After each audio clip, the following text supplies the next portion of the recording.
सो hello बच्चा लो, welcome back to the revision series. एक ऐसा सीरीज जो सभी जे एस्पिरेंट के लिए बहुत ज़्यादा इंपॉर्टेंट है।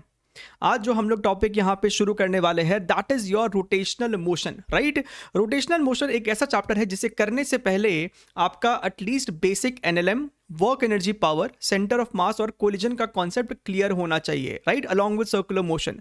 तो सभी हमने ऑलरेडी कंप्लीट कर लिया है अंडर आवर रिवीजन सीरीज। सभी का लिंक आपको नीचे मिल जाएगा, तो उसे ज़रूर से देखें। क्लियर है एकदम? अच्छा, आज हम लोग यहाँ पे रोटेशनल मोशन में पार्ट 1 कंप्लीट करने जा रहे हैं। आप यहाँ पे देख सकते हैं कौन कौन सा टॉपिक्स हम लोग यहाँ पे कवर करेंगे।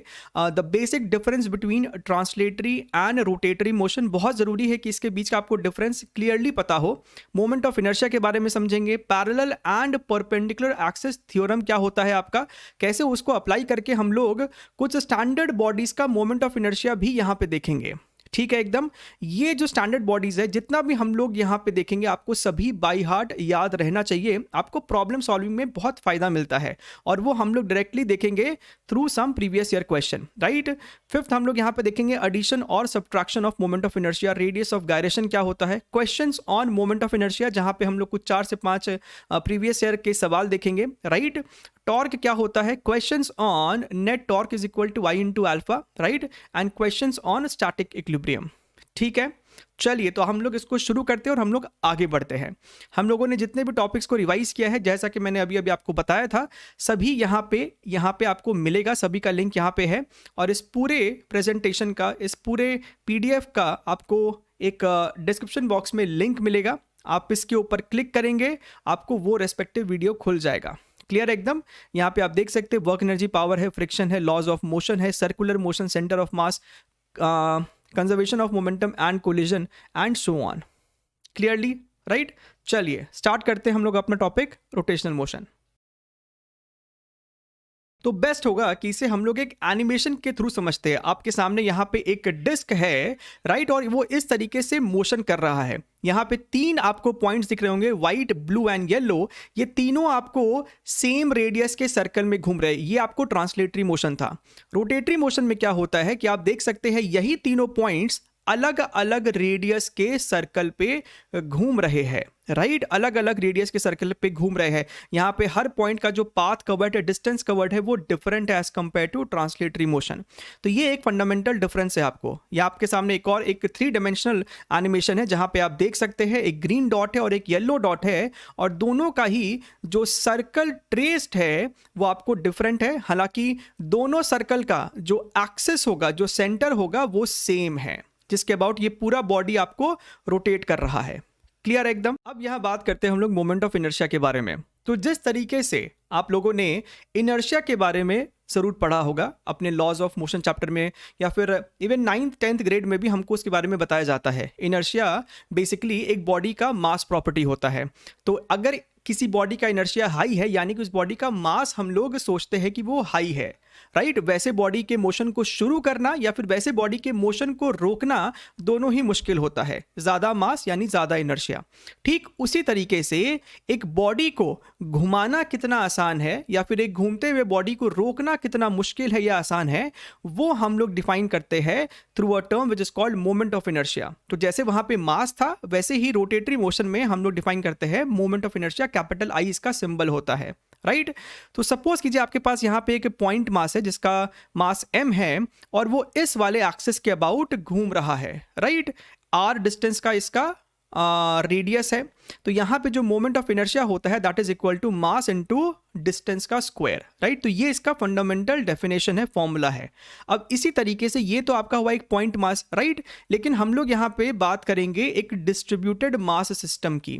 तो आप देख सकते हैं आपके पास ये एक रैंडम शेप का बॉडी है। तो यहाँ पे हम लोग क्या करेंगे, हम लोग यहाँ पे इंटीग्रेशन का सहारा लेंगे। हम लोग यहाँ पे एक बहुत छोटा सा डीएम मास का पार्टिकल अज्यूम कर लेते हैं, और इस डीएम मास का जो इस एक्सिस से दूरी है that is your small R. तो इसे सिर्फ डीएम मास का मोमेंट ऑफ इनर्शिया कितना हो जाएगा, एक बहुत छोटा सा मोमेंट ऑफ इनर्शिया डी होगा, that is equal to mass which is DM multiplied by distance का स्क्वायर। तो अगर हमें इस पूरे बॉडी का मोमेंट ऑफ इनर्शिया चाहिए अबाउट दिस एक्सिस, तो वो हो जाएगा इंटीग्रेशन डीएम आर स्क्वायर। आप यहां से ये भी बात समझ सकते हैं कि अगर इस एक्सिस को यहां से शिफ्ट करके कहीं और पे आप ले जाओगे तो moment of inertia completely change हो जाएगा। तो यहां से आप समझ सकते हो कि एक्सिस पे आपका मोमेंट ऑफ इनर्शिया का फॉर्मूला या फिर वैल्यू डिपेंड करता है। क्लियर एकदम। अच्छा, आगे बढ़ने से पहले हमें यह जानना जरूरी है कि दो थ्योरम होता है, one is your parallel and the other one is your perpendicular axis theorem. ठीक है, तो आपका पैरेलल एक्सिस थ्योरम में क्या होता है, ध्यान से चीजों को यहां पे सुनिएगा। सपोज कीजिए आपके सामने यहां पे एक ऑर्बिट शेप का बॉडी है, ये जो सी पॉइंट है ये उसका सेंटर ऑफ मास का लोकेशन है। क्लियर एकदम। ये जो एक्सिस है इसके अबाउट अगर ये बॉडी घूमेगा तो मोमेंट ऑफ इनर्शिया मान लेते हैं आईसी होता। क्लियर है। लेकिन हमसे पूछा जाएगा कि बताइए इस वाले एक्सिस के अबाउट मोमेंट ऑफ इनर्शिया क्या है, ये जो एक्सिस है, तो मान लेते हैं कैपिटल आई है। अब यहाँ पे कंडीशन क्या है कि अगर आपको ये थ्योरम लगाना है तो ये वाली डॉटेड लाइन और ये वाली डॉटेड लाइन, ये दोनों एक्सिस एक दूसरे के पैरेलल होना चाहिए और आपको इनके बीच का जो परपेंडिकुलर डिस्टेंस है स्मॉल डी वो भी पता होना चाहिए। अगर आपके पास ये सारा डेटा है तो कैपिटल आई की जो वैल्यू होती है that is equal to I C plus M D square. Clear है। आप इस इक्वेशन का तभी इस्तेमाल कर सकते हैं जब ये जो मोमेंट ऑफ इनर्शिया है ये एक ऐसे एक्सिस के अबाउट हो जो कि बॉडी के सेंटर ऑफ मास से पास कर रही हो। अगर ऐसा नहीं होगा तो आप इस इक्वेशन को अप्लाई नहीं कर सकते। क्लियर एकदम। अच्छा, यहां पे जो दूसरा आपके पास एक इंपॉर्टेंट पॉइंट आता है कि ये जो आपका थ्योरम है वो किसी भी बॉडी के लिए एप्लीकेबल है, यानी कि बॉडी आपका लैमिनर हो, 2D हो, 3D हो, कैसा भी हो आप इसको अप्लाई कर सकते हो। क्लियर एकदम। अच्छा, अब यहां पे हम लोग बात करते हैं परपेंडिकुलर एक्सिस थ्योरम की। तो ये एक्सिस, ये जो आपका थ्योरम है ना, ये सिर्फ तभी वैलिड है जब आपका बॉडी जो है वो लैमिनार हो, वो 2D हो। क्लियर एकदम। तो ये आपका एक लैमिनर बॉडी है, एक 2D बॉडी है, जहां पे आपको एक ये वाला एक्सिस मान लीजिए पता है, आपको ये वाला एक्सिस के अबाउट मोमेंट ऑफ इनर्शिया पता है। क्लियर एकदम। ये जो I1 और I2 है ये दोनों एक्सिस आपको बॉडी के प्लेन में ही लाई करना चाहिए। वेरी इंपॉर्टेंट कंडीशन, ये दोनों एक्सिस आपको बॉडी के प्लेन में लाई कर रहा होगा और ये एक्सिस और ये वाला एक्सिस एक दूसरे के म्यूचुअली परपेंडिकुलर भी है। अगर ऐसा है तो जो I3 होगा ये कैसा एक्सिस हो गया, ये एक ऐसा एक्सिस है जो कि स्क्रीन के इनटू द प्लेन है। राइट, ये जो बॉडी का प्लेन है उसके परपेंडिकुलर है ये जो आपका I3 मोमेंट ऑफ इनर्शिया आ रहा है। क्लियर एकदम। तो I3 जो होगा वो आप सिंपली I1 प्लस I2 बोल सकते हैं। आपको यहां पे दिखना चाहिए कि ये जो I3 वाला एक्सिस है, ये जो I1 वाला एक्सिस है, ये जो I2 वाला एक्सिस है, तीनों एक दूसरे के म्यूचुअली परपेंडिकुलर है, इसीलिए इसको बोलते हैं परपेंडिकुलर एक्सिस थ्योरम। तो आप कह सकते हैं कि I3 is equal to I1 plus I2। आप ऐसा कभी नहीं बोल सकते कि I1 is equal to I2 plus I3, ऐसा नहीं बोल सकते। राइट, RHS में जो दोनों मोमेंट ऑफ इनर्शिया होंगे वो दोनों एक्सेस बॉडी के प्लेन में ही लाई करना चाहिए। This is very very important over here. ठीक है, और ये आपको सिर्फ प्लेन लामिना बॉडी के लिए अप्लाइड है। क्लियर एकदम। चलिए अब हम लोग यहाँ पे बात कर लेते हैं कुछ स्टैंडर्ड मोमेंट ऑफ इनर्शिया के बारे में। राइट, इनके डेरिवेशंस में हम लोग यहाँ पे नहीं घुसने वाले हैं, है ना। आपको यहाँ पे लेकिन इनका जो स्टैंडर्ड वैल्यूज है वो एकदम याद होना चाहिए। तो सबसे पहले हमारे पास आता है moment of inertia of a ring. Suppose कीजिए ये आपके सामने एक रिंग है और जो एक्सिस है वो बॉडी के प्लेन के परपेंडिकुलर है और सेंटर ऑफ मास से पास कर रहा है। In that case I is equal to mr square. Clear है एकदम। अच्छा, अब यहीं पे अगर हमें इस एक्सिस के अबाउट मोमेंट ऑफ इनर्शिया पूछ रहा है, ये जो एक्सिस है आपको इस वाले एक्सिस के पैरेलल है और बॉडी के सरकमफरेंस से पास कर रहा है, तो आप यहां पे क्लियरली पैरेलल एक्सिस थ्योरम लगा सकते हैं। तो आप I को बोलेंगे IC प्लस MD स्क्वायर, तो यहां पे D तो कैपिटल R के बराबर हो जाएगा। राइट, सो I हो जाएगा आपका IC plus MR square, solve करने से आता है 2mr स्क्वायर। ठीक है। तीसरा, यहां पे आपके सामने अगेन एक रिंग है। अब हमें जो एक्सिस दे रहा है वो इस बॉडी के प्लेन में है और बॉडी के डायमीटर से पास कर रहा है, बॉडी के डायमीटर से पास कर रहा है। तो यहां पे आप बेसिकली परपेंडिकुलर एक्सिस थ्योरम लगा सकते हैं and when you use that you will get I is equal to mr square by 2। Clear एकदम। तो आपको ये तीनों याद होना चाहिए। आप एग्जाम में ये mr स्क्वायर बाई 2 डिराइव करने नहीं बैठेंगे वरना आपका समय बहुत ज़ाया हो जाएगा। अगर हम लोग यहाँ पे डिस्क की बात करें तो डिस्क के केस में ये वाला जो स्टैंडर्ड आपका सिचुएशन है उसमें mr²/2 फॉर्मूला होता है। सेकंड आपका वही एक ऐसा एक्सिस जो कि आईसी के पैरेलल है और सरकमफरेंस से पास कर रहा है, तो यहां पे आप फिर से लगाओगे पैरेलल एक्सिस थ्योरम और आपको निकल के आएगा 3mr²/2, राइट। और डायमेट्रिकल के अबाउट mr²/4। क्लियर है एकदम। अच्छा, आपका जो हॉलो सिलेंडर का फॉर्मूला होता है और जो रिंग का फॉर्मूला होगा वो दोनों सेम होगा, तो अगेन mr², राइट। यहां पे भी हम लोग चाहते तो एक ऐसा एक्सिस ले सकते थे जो कि इसके सरकमफरेंस से पास करता इस तरीके से, तो सेम रिजल्ट आता, राइट। तो दोबारा करने की जरूरत यहां पे नहीं थी। Moment of inertia of a solid cylinder, इसका फॉर्मूला डिस्क के साथ ही एक्चुअली मैच करेगा और सेंस भी बनता है। एक सिलेंडर क्या है, बेसिकली एक मोटी डिस्क है। क्लियर एकदम। तो इसका फॉर्मूला mr²/2। अगर सिचुएशन ऐसा है कि आपका डिस्क इस तरीके से हॉरिजॉन्टली है और इसके मिड पॉइंट से ये पास कर रहा है, L/2 इधर है, L/2 इधर है, इस केस में जो मोमेंट ऑफ इनर्शिया होगा वो आपको ये आने वाला है, ठीक है। इसे आप इंटीग्रेशन से डिराइव भी करते हो, लेकिन रिजल्ट याद होना चाहिए क्योंकि फ्रीक्वेंटली इसके ऊपर सवाल बन जाता है।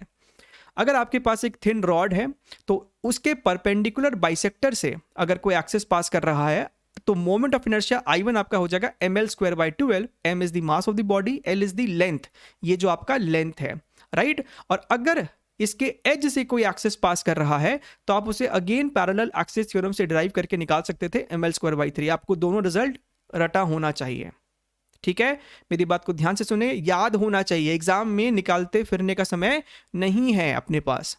ये आपका हॉलो स्फीयर है, तो एक हॉलो स्फीयर का ये वाला जो एक्सिस है, right, this axis is passing through the centre of mass of the hollow sphere. In that case it is 2/3 mr²। और अगर आपका ये टैंजेंट से पास कर रहा है तो 5/3 mr²। Again by using parallel axis theorem I2 क्या हो जाएगा, I1 + mr², right. Solid sphere अगर आपके पास है तो सेंटर वाला जो एक्सिस है दैट इज 2/5 mr² और टैंजेंट वाला 7/5 mr²। यहां पे ध्यान से देखिए, यहां पे तो कंप्लीट हमने पीएचडी कर डाला। आपके पास यहां पे बेसिकली एक रेक्टेंगुलर शीट है, क्लियर है, राइट। रेक्टेंगुलर शीट का जो ये वाला लेंथ है वो b है और जो इसका ये वाला पोर्शन है वो स्मॉल a है। सबसे पहले अगर आप इस I1 को देखें तो ये I1 आपको होने वाला है ma²/12, ma²/12। अगर आप ध्यान से सोचे तो ये वाला सिचुएशन कुछ ऐसा ही है। एक रेक्टेंगुलर शीट बेसिकली क्या है, एक बहुत चौड़ी सी या फिर मोटी सी रॉड हो गई है, राइट। इस रॉड के नीचे एक और रॉड रख दो, उसके नीचे एक और रॉड रख दो, तो इस तरीके से आपको एक रेक्टेंगुलर शीट मिल जाएगा। क्लियर है। तो यही वाला फॉर्मूला, ये जो I1 अपना होता है ml²/2l, वही हम यहाँ पे भी इस्तेमाल कर सकते थे। तो आपका ये जो I1 होने वाला है, यहाँ पे l की जगह ये वाला लेंथ होगा स्मॉल a, सो ma²/2l। अगर ये बात आपके दिमाग में क्लिक कर गई है तो आप I2 बोल सकते हो। I2 क्या होगा, I2 के रेस्पेक्ट में ये जो b है वो अब लेंथ होने वाला है, यानी कि mb²/12। क्लियर है एकदम। अच्छा, अगर आपको I1 पता है, अगर आपको I2 पता है और ये दोनों ही एक्सिस बॉडी के प्लेन में था तो आप I3 बोल सकते हो by applying perpendicular axis theorem. तो आप I3 बोलोगे I1 + I2। क्लियर एकदम। अच्छा, ये I5 क्या हो जाएगा, ये आपको हो जाएगा एज वाला फॉर्मूला जो हमने यहाँ पे देखा था, एज वाला। तो ये I5 आपको कितना होने वाला है, आप यहाँ पे देख सकते हैं ma²/3। सिमिलरली I4 हो जाएगा आपको mb²/3। और ये जो I6 है again by perpendicular axis theorem, I6 आपको हो जाएगा I5 + I4। क्लियर है एकदम। चलिए आगे बढ़ते हैं, बात करते हैं हॉलो कोन के बारे में। आपके सामने यहाँ पे डायग्राम है, डायग्राम के साथ आपको ये फॉर्मूला याद होना चाहिए ताकि आपके मन में कोई कंफ्यूजन ना हो। इसके ऊपर तो डायरेक्ट सवाल जेईई मेंस में पूछ लिया गया था कि एक हॉलो कोन का मोमेंट ऑफ इनर्शिया क्या होता है, बच्चे इसको डिराइव करने बैठ गए थे, याद करके जाना है mr²/12, ठीक है। और अगर एक सॉलिड कोन हो तो 3mr²/10, राइट। और ये 11th वाला, बहुत से बच्चे इसको इग्नोर करके जाते हैं, इसके ऊपर जेईई मेंस में 2 बार सवाल आ चुका है। आपके पास यहाँ पे एक इक्विलैटरल ट्रायंगुलर शीट है जिसका मास आपको पता है, इसका ईच साइड का लेंथ आपको L पता है। तो एक ऐसा एक्सिस जो कि इस प्लेन के परपेंडिकुलर है, at the same time passing through the centroid of the triangle, basically centre of मास। तो उस केस में ml²/12 is the formula, right. चलिए अब हम लोग यहां पे आगे बढ़ते हैं और एक और स्टैंडर्ड केस लेते हैं, that is the moment of inertia of a semi circular ring. यहां पे आप ध्यान से देखिए, अगर आपके पास एक पूरा रिंग होता, उस केस में एक ऐसा एक्सिस जो कि बॉडी के प्लेन के परपेंडिकुलर है और सेंटर से पास कर रहा है, उसका मोमेंट ऑफ इनर्शिया होता है mr²। क्लियर है? तो अगर हमने नीचे वाले पोर्शन को ही काट के निकाल दिया, राइट, तो इस एक्सिस के अबाउट, ये एक्सिस क्या है, इनटू द प्लेन, तो वही बात हो गया।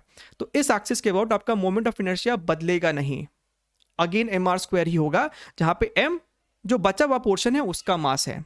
क्लियर एकदम? इसी लॉजिक से हम यहां पे ये भी कह सकते हैं कि डायमीटर के अबाउट mr²/12 था, तो अगर नीचे वाला हटा दिया है तो वैल्यू उतना ही रहेगा, लेकिन मास बस ऊपर वाले पोर्शन का लेंगे, तो अगेन mr²/2 ही आने वाला है। ठीक है, mr²/2, डायमीटर के अबाउट mr²/2 होता था, तो अभी भी mr²/2 है, जहां पे मास ऊपर वाले पोर्शन का है। क्लियर एकदम? अच्छा, सी पार्ट जो है इसके ऊपर बच्चे जनरली अपने कोचिंग में मॉडल्स में सवाल करते भी हैं, तो यहां पे भी एक बार आपको दिखा दिया जा रहा है ताकि आपको पैरेलल एक्सिस थ्योरम के ऊपर कंप्लीट क्लैरिटी मिल जाए। आपके पास यहां पे एक सेमी सर्कुलर रिंग है और हमसे जो मोमेंट ऑफ इनर्शिया पूछा जा रहा है वो इस I1 के अबाउट पूछा जा रहा है। क्लियर एकदम? अच्छा, अब यहां पे बच्चे जनरली सिली मिस्टेक क्या कर जाते हैं, ए और बी में जब मैंने उनको बताया कि नीचे वाले को अगर हटा दिया है तो मोमेंट ऑफ इनर्शिया फिर भी सेम रहता है। ये इसलिए ऐसा हो पाया क्योंकि ये जो आपका, यहां देखिए, ये जो आपका व्हाइट डॉटेड लाइन है, इसके नीचे जो आपका मास था वो सिमेट्रिक था किसके, जो ऊपर मास है, तो mass distribution about the axis of rotation वो नहीं बदला था। ठीक है, वो जैसा ऊपर है वैसा ही नीचे था।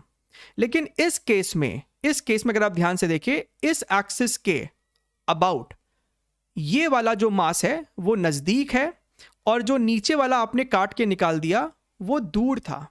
अब आप ऐसा नहीं कर सकते कि काट के निकाल दिया तो सेम रहने वाला है, कीपिंग इट्स मास। अब ऐसा नहीं है, अब यहां पे हम लोग अलग तरीके से इसको हैंडल करेंगे। ये I1 हमें निकालना है। अच्छा, IC मान लेते हैं सेंटर ऑफ मास, तो अब एक सेमी सर्कुलर रिंग का सेंटर ऑफ मास तो होता है 2r/π पे, तो मान लेते हैं कि सेंटर ऑफ मास से पास करने वाला एक्सिस के अबाउट जो मोमेंट ऑफ इनर्शिया है वो IC है, और ये वाला जो डायमीटर होता है इसका उसके अबाउट कैपिटल I है। तो क्या हम यहाँ पे कैपिटल I को लिख सकते थे IC प्लस mx1², जहाँ पे x1 क्या हो गया, IC और I के बीच का परपेंडिकुलर दूरी। क्लियर है, जो हमें पता है 2r/π।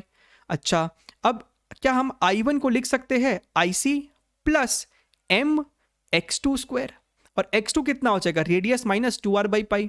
इक्वेशन नंबर 2, आप इक्वेशन नंबर 2 और 1 को अगर सॉल्व करें, if you try to subtract them you will eliminate IC, और यहां से आप I1 को इजीली सॉल्व कर सकते हो। यहां पे आपको कैपिटल I पता है विच इज योर mr²/2, आपको x2 पता है, आपको x1 पता है। क्लियर एकदम? बढ़िया है। चलिए अब हम लोग यहाँ पे बात कर लेते हैं एडिशन और subtraction of moment of inertia. बड़ा ही बेसिक और फंडामेंटल यहाँ पे अप्रोच है कि सपोज कीजिए हमने यहाँ पे एक मास के ऊपर दूसरा मास ऐड कर दिया, तो moment of inertia basically add होता जाता है, उसमें कोई बहुत बड़ी बात नहीं है। यहाँ पे आपके पास एक डिस्क है, इसके अबाउट आपको मोमेंट ऑफ इनर्शिया mr²/2 होता है, और आपने इसके पेरीफेरी पे एक स्मॉल मास m रख दिया, तो ये जो m मास है उसका एक्सिस से जो डिस्टेंस है वो तो कैपिटल R है, राइट। तो इस वाले मास का मोमेंट ऑफ इनर्शिया हो जाएगा mr², राइट। तो ये हो गया सिचुएशन, अज्यूमिंग कि ये दोनों साथ साथ घूम रहे हैं। क्लियर है? लेकिन अगर सब्ट्रैक्शन की बात की जाए, आपके पास एक डिस्क था और आपने एक और डिस्क यहां से बीचों बीच से काट के निकाल दिया, जो कट करके आपने निकाला है उसका रेडियस है r/2। अब हमसे पूछता है कि जो बचा हुआ पोर्शन है उसका मोमेंट ऑफ इनर्शिया क्या है, राइट। शुरुआत में पूरे डिस्क का मास कैपिटल M था। अच्छा, तो हमको यहां पे क्या करना है, पूरे डिस्क का मोमेंट ऑफ इनर्शिया माइनस इस वाले ये जो छोटा वाला डिस्क है जो आपने काट के निकाल लिया उसका मोमेंट ऑफ इनर्शिया, तो आ जाएगा बचे हुए का। तो पूरे डिस्क का मोमेंट ऑफ इनर्शिया था mr²/2, इसमें कोई तकलीफ नहीं होनी चाहिए, minus moment of inertia of the removed disc. अच्छा, तो जो रिमूव्ड डिस्क है उसका भी तो मोमेंट ऑफ इनर्शिया mr²/2 ही होता, जहां पे m ये जो छोटा वाला डिस्क है उसका मास है और रेडियस r/2। तो सबसे पहले हमें यहां लिखना होगा जो कट करके निकाला है उसका मास कितना था, तो क्या हो जाएगा, total mass upon total area multiplied by area of the smaller disc, right, multiplied by r², तो छोटे वाले का रेडियस का स्क्वायर डिवाइडेड बाई 2। तो ये पूरा टर्म क्या है, बेसिकली mr²/2 ही है, जहां पे ये वाला जो टर्म है वो कटआउट पोर्शन का मास है, ये वाला कटआउट पोर्शन का रेडियस है, और हाफ तो लगाना ही है फॉर्मूले में। आप इसे सॉल्व करेंगे, आपको निकल के आएगा 15/32 mr², right. So the basic point is to understand the logic, क्योंकि इसी लॉजिक के बेसिस में अभी हम लोग यहाँ पे कुछ प्रीवियस ईयर क्वेश्चन देखने वाले हैं। रेडियस ऑफ गायरेशन, ध्यान से समझिए। सपोज कीजिए आपके पास एक बॉडी है जिसका मास m है और इस एक्सिस के अबाउट इसका moment of inertia capital I है, राइट। तो रेडियस ऑफ गायरेशन क्या कहता है?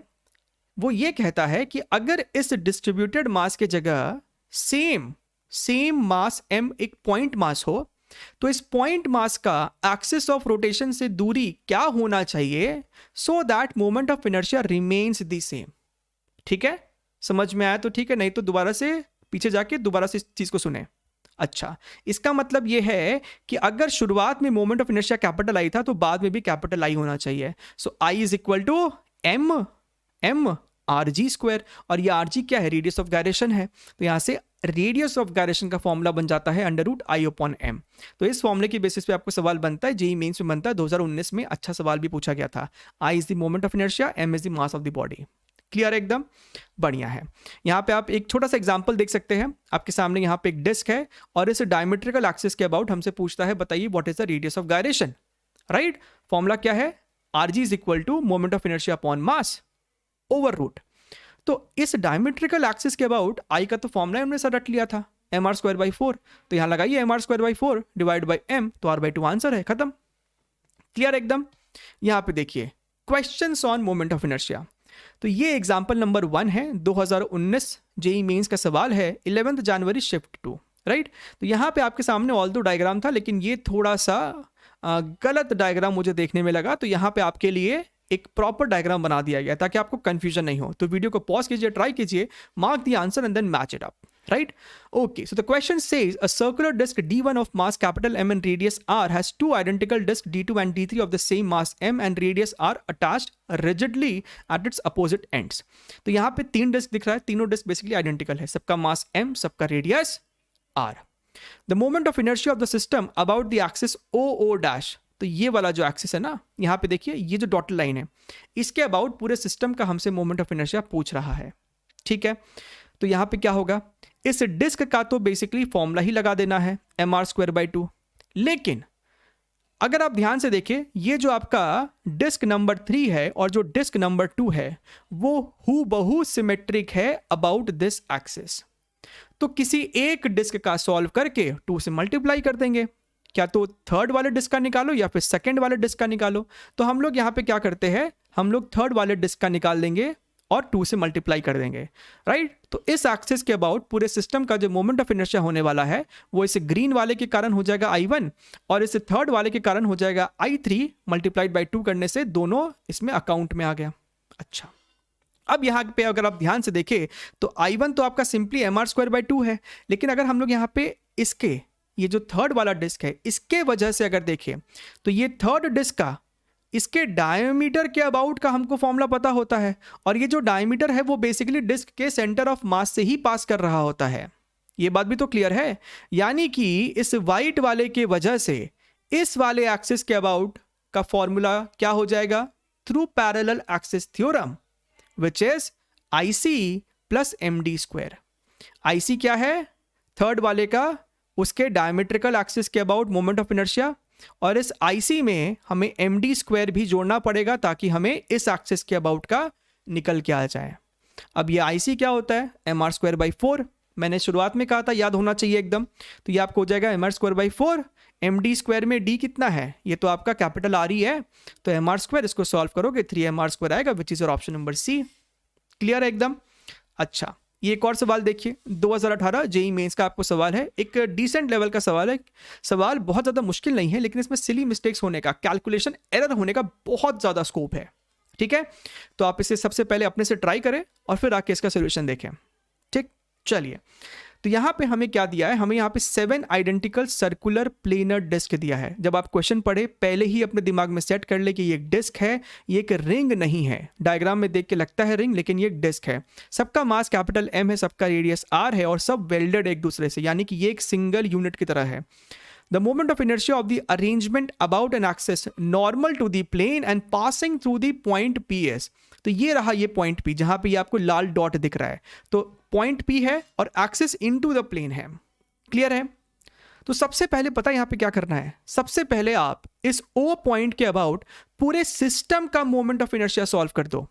अगर आप ध्यान से देखें तो इस पूरे सिस्टम का सेंटर ऑफ मास कहाँ पे होगा? बड़ा ही यहाँ पे लॉजिकल दिख रहा है, ओ पॉइंट पे होगा, राइट? इतना सुंदर सिमेट्रिक सिस्टम है, तो पूरे सिस्टम का centre of mass O point पे है, तो हमने पूरे सिस्टम का मोमेंट ऑफ इनर्शिया सबसे पहले ओ पॉइंट के अबाउट निकाल लेना है। और वो निकालना कोई मुश्किल बात नहीं है। आपके पास यहाँ पे बीच में एक डिस्क है जिसका moment of inertia O point के अबाउट कितना हो जाएगा? mr²/2। तो यहाँ पे लिख दिया mr²/2। क्लियर है एकदम? अच्छा, और यहाँ पे आपके सामने 1 2 3 4 5 6 डिस्क और है, तो किसी एक डिस्क का ओ पॉइंट के अबाउट अगर निकाल दे और उसे अगर हम 6 से मल्टीप्लाई कर दे तो मेरा काम सेट हो जाएगा।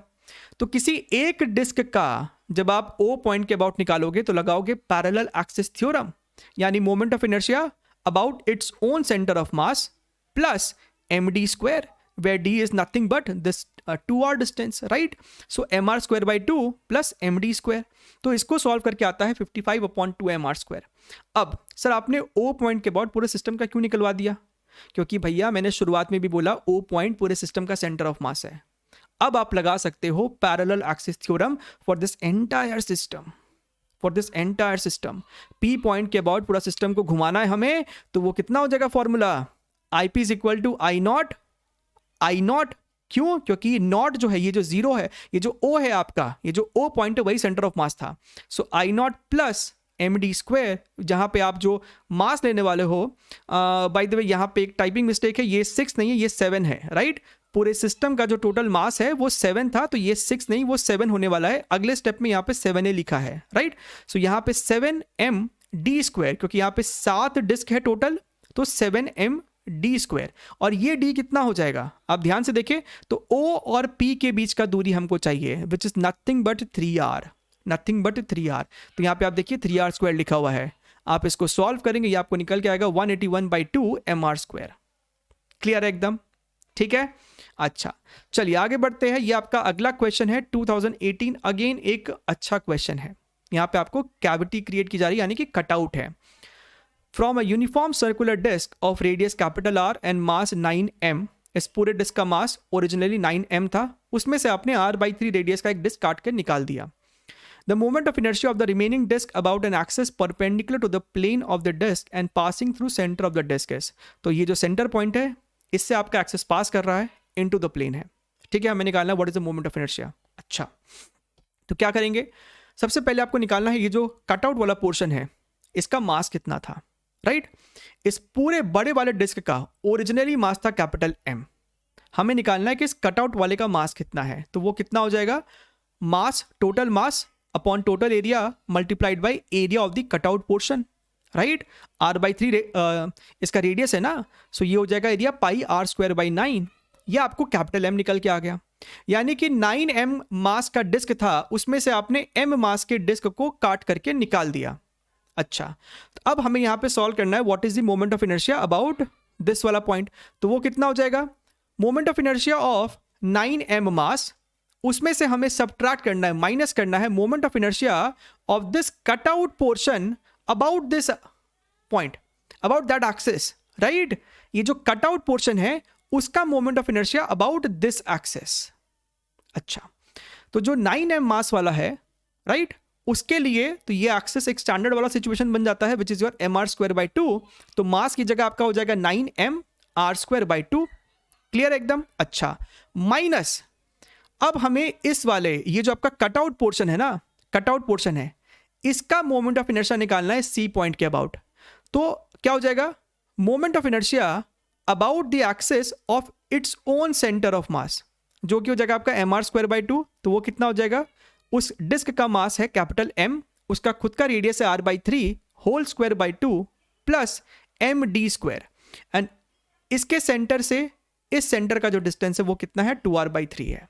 तो ये आपको 2r/3 का होल स्क्वायर है। आप सॉल्व करेंगे, आ जाएगा answer 4mr², which is your option number B. Clear है एकदम?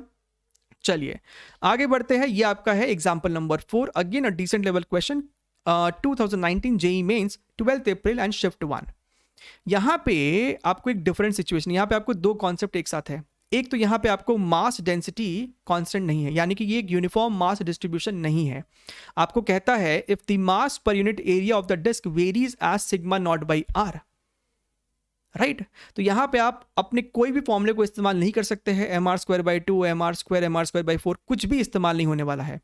हमसे पूछता है then the radius of gyration of the disc about its axis passing through the centre is how much. ठीक है, इस सेंटर से एक्सिस इनटू द प्लेन। अच्छा, हमसे पूछ रहा है रेडियस ऑफ गायरेशन, उसका फॉर्मूला क्या था sir? Under root moment of inertia upon total mass. तो हमें सबसे पहले निकालना होगा कि इस सिस्टम का, इस एक्सिस के अबाउट मोमेंट ऑफ इनर्शिया क्या है, इस पूरे सिस्टम का टोटल मास क्या है, उन दोनों को डिवाइड करके फिर रूट लेना है। अच्छा, तो सबसे पहले यहाँ पे अगर आप डायग्राम देखें तो आपको यहाँ पे इंटीग्रेशन का इस्तेमाल लेना पड़ेगा। और इस तरीके की सिचुएशन में एलिमेंट कैसे लेते हैं तो आपको ये पता होना चाहिए। हमारे चैनल पे एक एक सेपरेट वीडियो भी है, हाउ टू टेक एलिमेंट्स, आप चाहे तो उसको भी जाके देख सकते हैं। यहाँ पे क्या करेंगे, हम सेंटर से आर पे जाके डी आर थिकनेस का एक बहुत पतला सा रिंग ले लेंगे। क्लियर है?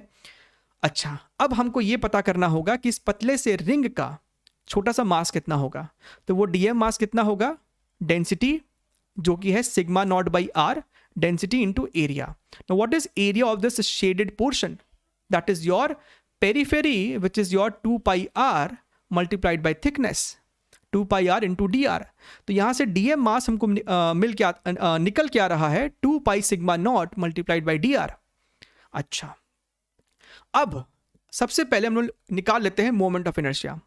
तो सिर्फ इस डीएम रिंग का, सिर्फ इस डीएम पतले से रिंग का जो मोमेंट ऑफ इनर्शिया होता है इस पॉइंट के अबाउट, एक ऐसा एक्सिस जो कि यहां से पास कर रहा है into the plane, that is going to be DM R square. हमारे पास एक रिंग का तो फॉर्मूला था, so DM R square, right. और लिमिट कहां से कहां तक, ये तो हुआ, ये डीएम आर स्क्वायर हुआ सिर्फ इस रिंग का। अगर टोटल निकालना है पूरे सिस्टम का तो इंटीग्रेट कर देंगे ए से लेके बी तक। क्लियर है?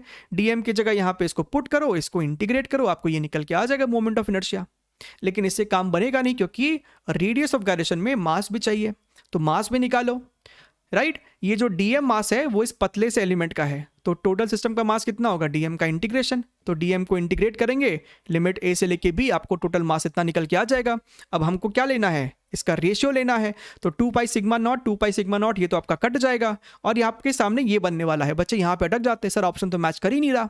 लेकिन बच्चा B cube minus A cube, आपके पास एक फॉर्मूला भी होता है which is your B minus A multiplied by A square plus B square plus A B, यानी कि आपका बी माइनस ए और यहाँ से बी माइनस ए कटने वाला है, तो आपको ऑप्शन नंबर सी जो है वो मैच होता हुआ दिखेगा। क्लियर एकदम? बढ़िया है। चलिए हम लोग आगे बढ़ते हो, बात करते हैं यहाँ पे टॉर्क के बारे में, राइट। तो अभी तक हमने यहाँ पे मोमेंट ऑफ इनर्शिया के बारे में ही सब कुछ समझा, एकदम क्लियर है एकदम। टॉर्क का जो बेसिक आपका डेफिनेशन है, जो फॉर्मूला है, that is your R cross F. ये आप सभी लोग जानते हैं। अगर इसकी यूनिट की बात की जाए तो आर यहाँ पे डिस्टेंस है, तो ये मीटर्स हो गया, फोर्स है यहाँ पे तो newton, so newton metre is the unit of torque, right. सबसे ज़्यादा जो टॉर्क में प्रॉब्लम आता है बच्चों को टॉर्क लिखने में, तो आपके सामने यहाँ पे बड़ा ही सिंपल सा बेसिक सा एग्जाम्पल है। सपोज कीजिए आपके पास यहाँ पे एक रॉड है और ये रॉड इस पॉइंट पे हिंज्ड है, यानी इसी पॉइंट के अबाउट ये घूम सकता है। क्लियर एकदम? आपने एक फोर्स लगाया है इस तरीके से और ये फोर्स जो है एंगल थीटा बना रहा है अलोंग द रॉड, राइट। तो इस फोर्स का दो कंपोनेंट है, F cos theta and F sine theta. अगर आप ध्यान से देखें तो F sine theta is the only force which is responsible for rotating the rod. So torque basically क्या है, rotational effect of the force है। फोर्स के कारण एक बॉडी जब घूमती है तो एफ साइन थीटा की वजह से बॉडी घूमेगा, लेकिन एफ कॉस थीटा की वजह से आप देख सकते हैं बॉडी नहीं घूमने वाला है। तो आपको हमेशा ध्यान रखना है, अगर कोई एक ऐसा फोर्स है जो कि जिस पॉइंट के अबाउट बॉडी घूमने वाली है, अगर ये फोर्स को आप पीछे एक्सटेंड करो और उसी पॉइंट से पास करे, यानी एफ कॉस थीटा की वजह से कोई भी रोटेशनल इफेक्ट नहीं होगा, टॉर्क जीरो होगा। और एफ साइन थीटा की वजह से टॉर्क होगा which is this force multiplied by this perpendicular length capital L, right. तो एल एफ साइन थीटा, और यही आपको आर क्रॉस एफ से भी निकल के आता, आर एफ साइन थीटा। तो अगर आपके पास कोई एक ऐसा सवाल है जहां पे आपको वेक्टर फॉर्म में आई जे के कैप में के फॉर्म में आर और एफ दिया हुआ है, तब तो आप यहां पे क्रॉस प्रोडक्ट का इस्तेमाल करोगे।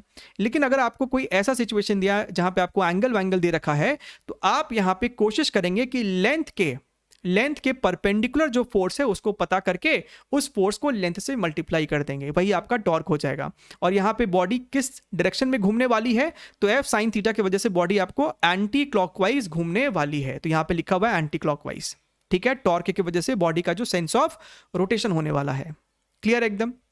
अच्छा, अब आप ये भी समझ सकते हैं कि इसके कारण जब ये बॉडी इस तरीके से एंटी क्लॉकवाइज घूमेगी तो बॉडी के पास एक एंगुलर एक्सेलरेशन भी होगा about this point O, right.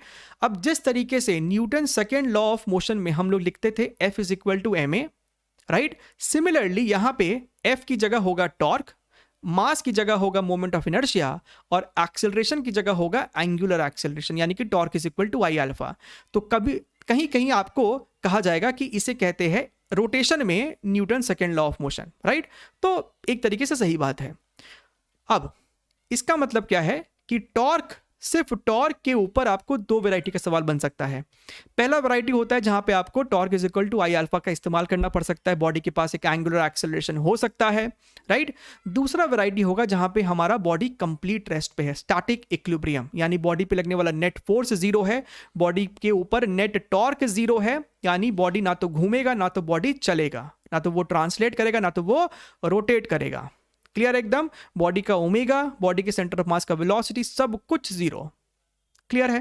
तो सबसे पहले हम लोग यहां पे कुछ एग्जांपल देखते हैं torque is equal to I alpha पे, राइट। कॉन्सेप्ट के, अगर हम लोग यहां पे सिर्फ कॉन्सेप्ट की बात करें तो इतना ही होता है, लेकिन रोटेशन में आप सीखते हो प्रॉब्लम्स के थ्रू। तो यहां पे अगर हम लोग एक सवाल देखें जो कि आपका जेईई मेन 2014 का क्वेश्चन है, राइट। सवाल हमसे कहता है अ मास m supported by a massless string on around a uniform hollow cylinder of mass m and radius r। अब लॉज ऑफ मोशन में जब आप चैप्टर को ऐसे पुल्ली वाले सवाल देखते थे तो वहां पे ये जो आपका पुल्ली है वो मासलेस हुआ करता था, लेकिन यहाँ पे पुल्ली के पास मास है, मास m है, रेडियस r है। अब ये भी आपको रोटेट करेगा, राइट, फ्रिक्शन भी है इस रोप और इस ड्रम के बीच में। With what acceleration will the mass fall on release. अब आप समझ सकते हैं अगर आपने सिस्टम को छोड़ा तो ये स्मॉल m मास नीचे जाएगा, राइट, और ये जो आपका सिलेंडर है, राइट, पुल्ली है जो भी है, वो आपको क्लॉकवाइज इस तरीके से घूमेगा। आप इस बात को फील कर सकते हैं। चलिए समझते हैं how to solve such a question. तो यहाँ पे अगर हम लोग इसकी फ्री बॉडी डायग्राम बनाए तो इस वाले मास के ऊपर आपको टेंशन T लगेगा, नीचे mg लगेगा, और ये जो आपको पुल्ली है यहां पे आप धागे का टेंशन T दिखा सकते हैं डाउनवर्ड डायरेक्शन में।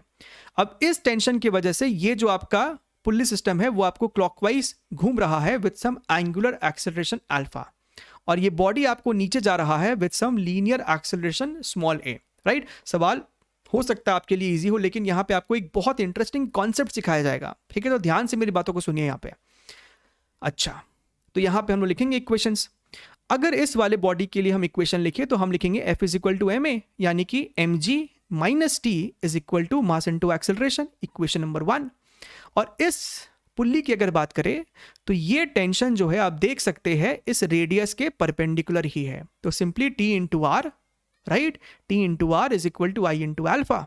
Torque is equal to I alpha था ना, so torque is equal to I क्या है, इस डिस्क का moment of inertia multiplied by alpha, right.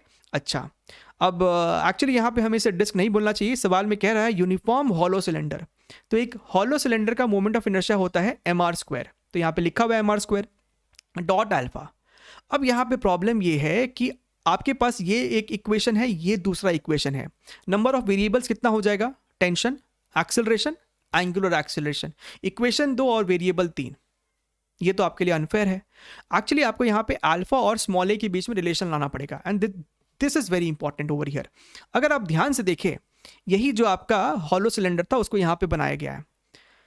Hollow cylinder पे एक पॉइंट हमने यहाँ पे ले लिया है, और ये जो आपका स्ट्रिंग है, राइट, वही पॉइंट यहाँ पे भी है, तो ये दोनों पॉइंट आपस में बेसिकली कॉन्टैक्ट में थे, राइट। ये धागा जब इस वाले पोर्शन पे कॉन्टैक्ट पे था तो एक पॉइंट हमने लिया है हॉलो सिलेंडर पे और एक पॉइंट हमने लिया है धागे पे।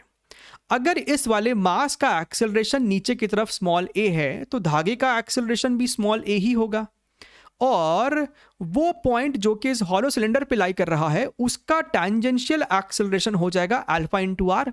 सर्कुलर मोशन में ये सब पढ़ के आते हो। अच्छा, अब जनरली हम लोग हमेशा सवालों में मान के चलेंगे कि धागा का जो है कोई भी स्लिपिंग नहीं होने वाला है इस वाले सरफेस पे।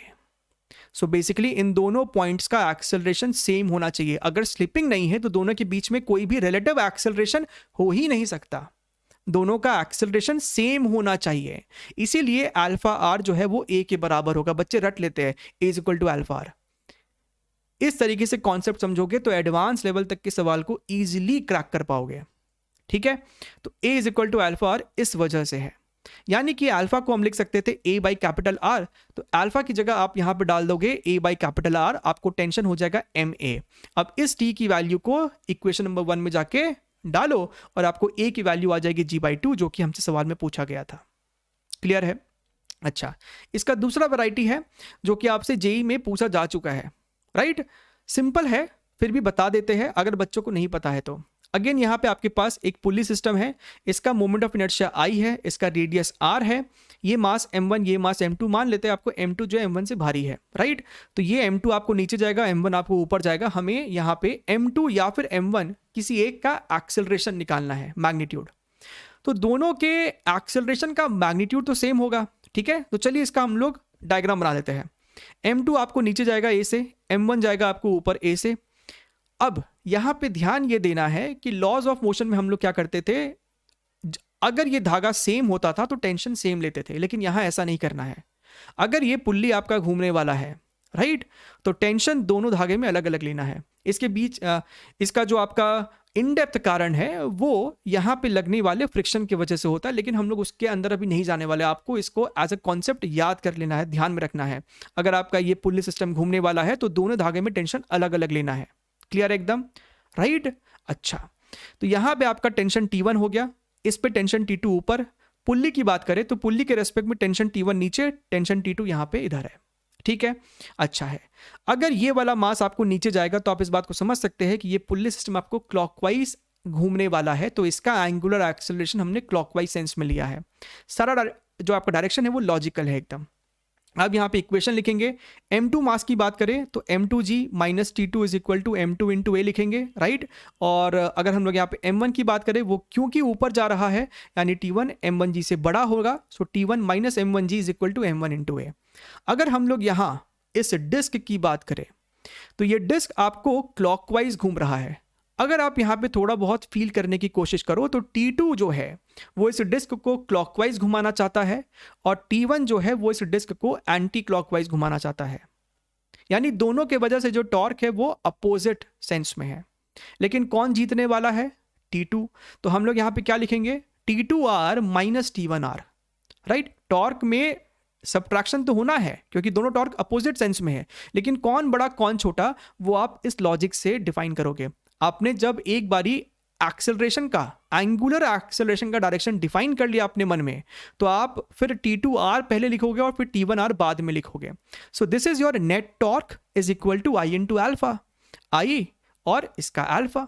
अच्छा सर, क्लियर एकदम। और अल्फा को तो आप लिखते हो ना क्या, A/R, तो लिख दिया A/R। यहां से आपका T2 माइनस T1 आ गया इतना। अब इक्वेशन नंबर 1, 2 और 3 को सिंपली ऐड कर दो, आपको यहां से ये निकल के आएगा, यानी acceleration is this much. Clear है एकदम? चलिए आगे बढ़ते हैं। एक और सवाल देखिए, 2019 10 अप्रैल शिफ्ट 2। राइट, आपके सामने यहां पे एक सवाल है, यहां पे आपको टॉर्क के साथ साथ थोड़ा सा सर्कुलर मोशन के इक्वेशन को भी मिक्स किया गया है। सवाल में हमसे कहता है, अच्छा अगर आप चाहो तो उसको पहले खुद से ट्राई करो और फिर यहां पे आके इसको देखना। अ मेटल कॉइन है तो यानी डिस्क लेना पड़ेगा, of mass 5 gram and radius 1 centimetre is fixed to a thin stick AB of negligible mass. Right, तो ये आपको जो स्टिक है वो नेग्लिजिबल मास का है। अच्छा, सो बेसिकली आप इसको तो एक एक्सिस की तरह ट्रीट करो और ये जो आपका डिस्क है वो इस एक्सिस के अबाउट घूमने जा रहा है। The constant torque that will make the system rotate about AB at 25 rotations per second in 5 second. So basically एक कांस्टेंट टॉर्क इस पूरे सिस्टम पे लगाया जा रहा है ताकि AB के अबाउट ये डिस्क आपको घूमे। तो हमसे इस टॉर्क की वैल्यू पूछी जा रही है जिसके कारण ये डिस्क जो है इस AB के अबाउट एक ओमेगा अचीव कर ले विच इज 25 रोटेशंस पर सेकेंड और 5 सेकेंड में ऐसा हो जाए। तो शुरुआत में तो भैया पूरा सिस्टम रेस्ट पे था, यानी ओमेगा इनिशियल इज 0, और ओमेगा फाइनल कितना है 25 रोटेशंस पर सेकेंड। क्लियर है एकदम। अच्छा, तो सबसे पहले हमको निकालना होगा कि बॉडी का अल्फा कितना होना चाहिए, क्योंकि टॉर्क होता है आई इंटू अल्फा। अगर टॉर्क कांस्टेंट है यानी कि अल्फा कांस्टेंट है, और अगर अल्फा कांस्टेंट है तो वो आप सॉल्व कर सकते हो by using the equation omega final is equal to omega initial plus alpha T. ये हमने सीखा था सर्कुलर मोशन वाले चैप्टर के रिविजन में, राइट? तो वही हम लोग यहाँ पे करेंगे। अच्छा, आपके पास ओमेगा फाइनल दिया था रोटेशंस पर सेकंड में, वो यूनिट तो नहीं चलेगा, अपने को चाहिए रेडियंस पर सेकंड। तो एक रोटेशन का मतलब होता है 2 पाई रेडियन, तो मल्टीप्लाई किया 50 पाई रेडियंस पर सेकंड आ गया ना। Omega final is equal to omega initial plus alpha T, तो यहां से आपका अल्फा आ जाने वाला है 50 पाई अपॉन ओमेगा इनिशियल 0 था, राइट? और टी की जगह क्या लिखोगे 5 सेकंड, तो यहां पे 5 डाल दिया 10 पाई रेडियंस पर सेकंड स्क्वायर। क्लियर है एकदम। अगर आपके पास अल्फा है तो आपको यहां पे क्या करना है, torque is equal to I into alpha. अब आई क्या है, आई तो इसके अबाउट चाहिए ना, यानी कि आपको अगेन लगाना पड़ेगा पैरेलल एक्सिस थ्योरम। तो ये वाला जो एक्सिस है यानी कि डायमेट्रिकल, इसके अबाउट होता है mr square by 4, mr square by 4 which is your IC, right? एक डिस्क का डायमीटर के अबाउट होता है mr स्क्वायर बाई 4, उसमें आपको जोड़ना पड़ेगा ये वाला md स्क्वायर वाला factor which is your this multiplied by alpha. तो यहाँ पे आप सभी वैल्यूज को डालोगे, mr square by 4 plus D की जगह तो आर ही लिखोगे इंटू अल्फा। सारी वैल्यूज है, सबको डालना है SI यूनिट में, 5 ग्राम नहीं, 5 into 10 to the power -3, 1 centimetre नहीं, 10 टू द पावर -2। सॉल्व करोगे ये निकल के आएगा approximately option number B is the correct answer. Clear है? चलिए अब हम लोग यहाँ पे बात कर लेते हैं क्वेश्चन ऑन स्टैटिक इक्विलिब्रियम। तो अभी तक हमने जो देखा वहां पे बॉडी आपकी घूम रही थी। अब एक ऐसा सवाल है जहां पे आपकी बॉडी घूमेगी नहीं, राइट? लेकिन कॉन्सेप्ट हमें यहाँ पे टॉर्क का और फोर्स का सब देखना पड़ेगा। तो सवाल आप देखिए यहाँ पे बड़ा स्टैंडर्ड सा सवाल है। 2 persons of equal height are carrying a long uniform wooden beam of length L. They are at a distance of L by 4 and L by 6 from the nearest ends of the rod. The ratio of normal reactions at their head is what? Right? तो आप इसे try करें और फिर आके इसका solution जरूर से देखें। तो डायग्राम की बात करें तो ये आपके सामने एक सिंपल सा इसका डायग्राम हो गया है। 2 आदमी हैं, राइट? और दोनों आदमी का हाइट सेम है, तो ये रॉड कंप्लीटली हॉरिजॉन्टल होने वाली है, पहला पॉइंट। अच्छा है, अब ये जो आदमी है रॉड के इस वाले एंड से ये दूरी कितनी है L by 4, ये दूरी कितनी है L by 6, राइट? और ये जो आपका प्लैंक है इसके सेंटर ऑफ मास से mg पास करेगा। बढ़िया है। यहाँ पे नॉर्मल रिएक्शन N1, यहाँ पे नॉर्मल रिएक्शन N2, हमसे N1 बाई N2 पूछ रहा है। सबसे पहले यहाँ पे थोड़ी बहुत डिस्टेंसेस की बात कर लेते हैं। तो अगर आप ध्यान से देखें तो ये डिस्टेंस तो L by 4 है, ये आपका L by 6 है, राइट?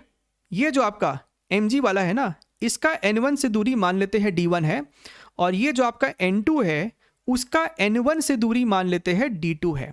तो ये D1 D2 तो सॉल्व कर सकते हैं ना। ये D1 कितना हो जाएगा, यहां से यहां तक L by 2 था ना, सो L by 2 minus L by 4, right? तो ये आपको L by 4 आ जाएगा। और D2 कितना हो जाएगा, रॉड का total length minus L by 6 minus L by 4, तो ये आपको निकल के आ जाएगा 7L by 12, राइट? अब सर आपने ये सब क्यों कर लिया? अगर आप ध्यान से देखें तो सबसे पहली बात तो बच्चों को ये क्लैरिटी होना चाहिए कि ये दोनों नॉर्मल रिएक्शन अलग अलग होंगे। क्यों? क्योंकि सेंटर ऑफ मास mg से ये n1 अलग दूरी पे है, ये n2 अलग दूरी पे है। अगर सेंटर ऑफ मास से सिमेट्रिक दूरी होती तो दोनों पे नॉर्मल रिएक्शन भी सिमेट्रिक यानी कि सेम आता। सिमेट्रिक नहीं है इसलिए ऐसा हो रहा है। सेंटर ऑफ मास पे बेसिकली आप सारे मासेस को कॉन्सेंट्रेटेड मान सकते हैं, राइट? तो n1 जो है सेंटर ऑफ मास के ज्यादा नजदीक है, n2 सेंटर ऑफ मास से दूर है, तो नॉर्मल रिएक्शन अलग अलग आना है। तो n1 n2 को अगर सॉल्व करना है तो यहाँ पे टॉर्क का कॉन्सेप्ट भी यूज करना पड़ेगा। अब आपका जो रॉड है, ये जो प्लैंक है, वो घूम तो रहा नहीं है, यानी आप किसी भी पॉइंट के अबाउट जब नेट टॉर्क लिखोगे तो वो 0 आना चाहिए। तो हम यहाँ पे 3 पॉइंट देख सकते हैं। एक पॉइंट ये जहां से n1 पास कर रहा है, एक पॉइंट जहां से mg पास कर रहा है, और एक पॉइंट जहां से n2 पास कर रहा है। Now it completely depends upon you कि आप किस पॉइंट के अबाउट नेट टॉर्क लिखो। इट इज ऑलवेज प्रेफरेबल कि आप एक ऐसे पॉइंट के अबाउट नेट टॉर्क लिखो जिस पॉइंट से ऑलरेडी कम से कम एक वेरिएबल तो पास कर रहा हो। तो हमने यहाँ पे ये वाला पॉइंट चुना है, ये वाला पॉइंट हमने चुना है, पॉइंट नंबर ए। तो पॉइंट ए के अबाउट हम लोग नेट टॉर्क लिखने जा रहे हैं। अब n1 तो खुद ए से पास कर रहा है, तो n1 का तो टॉर्क कुछ आएगा नहीं। अब आपको फोकस करना है mg पे और n2 पे। अगर आप ध्यान से देखें तो mg जो है, एक बार के लिए n2 को एकदम दिमाग से निकाल दो, अगर सिर्फ mg होता तो इस पॉइंट के अबाउट वो इस रॉड को ऐसा क्लॉकवाइज घुमाने की कोशिश करता। अब mg को भूल जाओ, सिर्फ n2 को देखो। ये जो n2 वाला फोर्स है वो इस पॉइंट के अबाउट रॉड को इस तरीके से राइट एंटी क्लॉकवाइज घुमाने की कोशिश करेगा। तो दोनों फोर्सेस की वजह से टॉर्क का सेंस अलग अलग है। mg वाला क्लॉकवाइज चाहता है और n2 वाला एंटी क्लॉकवाइज चाहता है, यानी दोनों एक दूसरे के टॉर्क को पक्का कैंसिल कर रहे थे। दोनों के टॉर्क का मैग्नीट्यूड यानी बराबर होना चाहिए। तो यहां पे वही लिखा है हमने right, net torque about A 0 होना चाहिए। इसका मतलब torque due to mg should be equal in magnitude of which one, torque due to n2। तो यहां पे n2 का टॉर्क क्या हो जाएगा, force into this perpendicular distance इस a पॉइंट से, वो तो कितना है d2 है ना, 7l/12 is equal to mg और mg का कितना डिस्टेंस है इस a पॉइंट से, d1 है, तो l/4 लिख दिया। इसको सॉल्व करेंगे आपको n2 एक बार में निकल के आ जाएगा। अब एक बार n2 आ गया तो n1 तो आ ही जाएगा ना। वर्टिकल डायरेक्शन में आपका ये जो प्लैंक है वो तो नहीं मूव कर रहा, यानी कि n1 plus n2 is equal to mg right. Net force भी तो 0 होना चाहिए। तो n1 प्लस n2 अगर आपका mg के बराबर है और n2 आपको पता है, इसको यहां पे डालो, आपको n1 निकल के आएगा 4mg/7, यानी कि इन दोनों का रेशियो कितना हो जाएगा 4/3।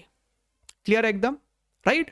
अच्छा, अगर आपको इस तरीके के स्टैटिक इक्विलिब्रियम के और बहुत सारे प्रॉब्लम सॉल्व करने हैं, जरूर आपके मन में चल रहा होगा कि सर वो जो एक लैडर वाला प्रॉब्लम होता है या फिर वो जो आपका एक डोर वाली प्रॉब्लम होती है, आपके पास एक डोर है और वो 2 जगह से हिंज्ड है, ये सभी प्रॉब्लम आपको बेसिकली HC वर्मा के स्टैंडर्ड प्रॉब्लम्स है। एंड फॉर्चुनेटली हमने अपने चैनल पे HC वर्मा एक्सरसाइज के रोटेशन के फर्स्ट 70 क्वेश्चंस 1 से लेके 70 नंबर तक सारे 70 क्वेश्चंस हमने डिटेल्ड सॉल्यूशन अपने ही चैनल पे अपलोड किए हुए हैं, जहां पे आपको सारा वैरायटी कवर्ड है। ये उसका लिंक है, ये लिंक आपको नीचे डिस्क्रिप्शन बॉक्स में भी मिलेगा, एट द सेम टाइम इस प्रेजेंटेशन में भी है। इस पे क्लिक करेंगे वो आपको खुल जाएगा, आप उसे भी सॉल्व कर सकते हैं अपने इस कॉन्सेप्ट जो आपने यहां से सीखा है उसको अप्लाई करने के लिए। At the same time 2021 February, March, July, August 2020 complete previous year question का सॉल्यूशन है, एक भी क्वेश्चन को नहीं छोड़ा गया है। उसके अलावा कुछ सिलेक्टेड प्रॉब्लम्स भी है। तो रोटेशन के तो हमारे चैनल पे आपको मोर देन 180 या फिर 200 क्वेश्चन के आसपास है। अगर आप इतना भी सॉल्व करते हो तो आपका जेईई मेंस में और एडवांस लेवल तक के कॉन्सेप्ट को और इंप्रूव करने में आपको कोई नहीं रोक सकता। जेईई मेंस तो आपका बहुत ही अच्छे से शानदार तरीके से निकलेगा राइट। तो ये था अपना पार्ट 1 वीडियो। पार्ट 2 वीडियो में भी हम लोग बहुत जल्द मिलेंगे, जहां पे हम लोग एंगुलर मोमेंटम कंजर्वेशन, आपका जो एनर्जी से रिलेटेड प्रॉब्लम होता है, जो आपके कोलिजन से रिलेटेड प्रॉब्लम होते हैं इन दिस टॉर्क चैप्टर, और आपका फिर जो लास्ट पोर्शन आता है रोलिंग, वो हम लोग वहां पे डिस्कस कर रहे होंगे। ठीक है, मिलते रहेंगे। Take care and bye bye.